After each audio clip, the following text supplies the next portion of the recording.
Heureux de vous retrouver au volant de cette Volvo 760 Turbo de 84, fraîchement repeinte. Il n'y a pas encore les monogrammes ni les logos dessus. Il s'est passé beaucoup de choses depuis le dernier épisode. Je vais vous résumer tout ça. On avait une fuite de la crémaillère de direction qui a été réparée. On a eu quelques soucis avant le départ pour l'atelier de carrosserie. Et voilà, ça y est, ça a été réparé. Elle est roulante en état. Il y a encore des petites choses à voir.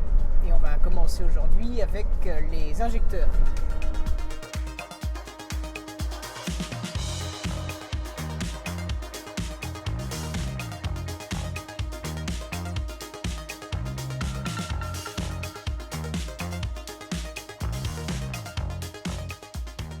Le dernier épisode était sur la culasse et les joints de queue de soupape. Entre temps, on a changé la crémaillère de direction assistée ainsi que la pompe de direction assistée parce que tout ça, ça fuyait en fait, malgré la réparation qu'on a fait sur la crémaillère. Ça continue à fuir. On a dû remplacer par du neuf. J'ai également fait en sorte qu'elle puisse rouler. On a remplacé les jantes qui sont ici magnifiques, qui sont enfin montées, installées avec le cache central chromé magnifique, des pneus neufs et comme ça.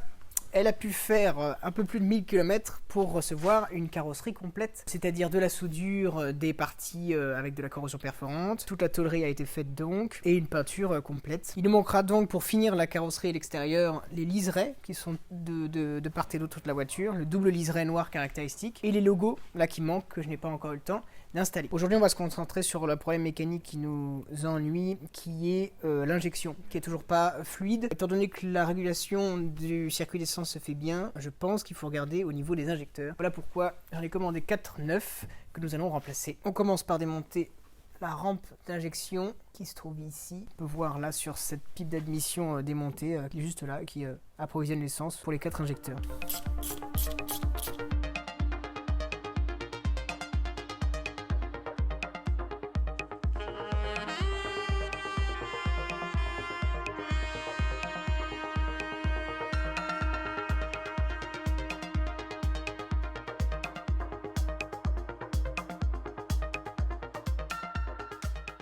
Le démontage est assez facile, une fois qu'on a retiré ce petit clip là, il suffit d'éloigner un peu la rampe d'injection et on vient déclipser l'injecteur tout simplement. Avant d'installer ces nouveaux joints là, qui sont neufs, je mets un petit peu de lubrifiant sur les joints en caoutchouc. Hop, une petite goutte, ça permet qu'en enfonçant, ça ne se cisaille pas contre les parois métalliques des puits d'injecteur.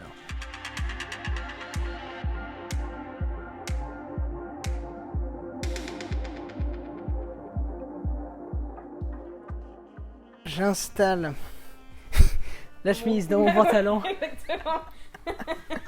J'installe les vis de support de notre rampe d'injection. Rien de très sorcier à changer ces injecteurs. J'installe l'ultime collier en plastique et on va pouvoir faire notre test. Alors, toute caméra braquée sur le moteur, je m'apprête à démarrer.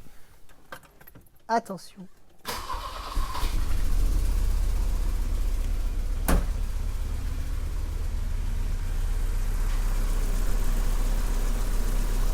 Très bizarre. Il a eu un peu de mal au début, là c'est mieux.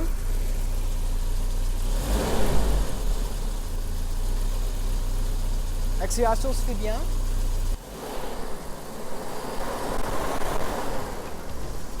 C'est pas mal. On va le laisser chauffer un petit peu et voir ce que ça donne.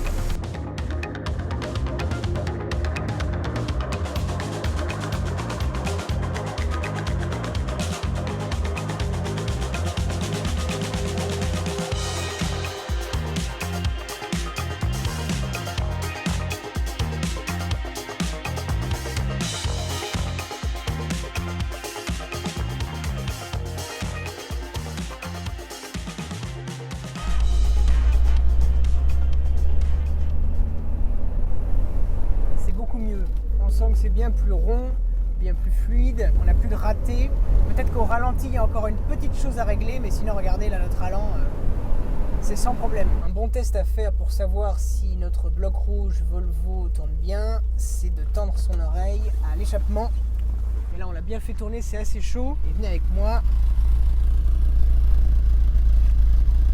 C'est assez régulier, mais il y a quelques ratés quand même en auto au ralenti. Voilà, ça crapote un peu. Mais c'est quand même bien mieux que la dernière fois. Le son parfait, c'est vraiment un bourdonnement Là c'est bien mieux. Il y a encore les petites choses à régler, peut-être la richesse, donc la teneur en CO, mais sinon là c'est quand même le jour et la nuit notre changement.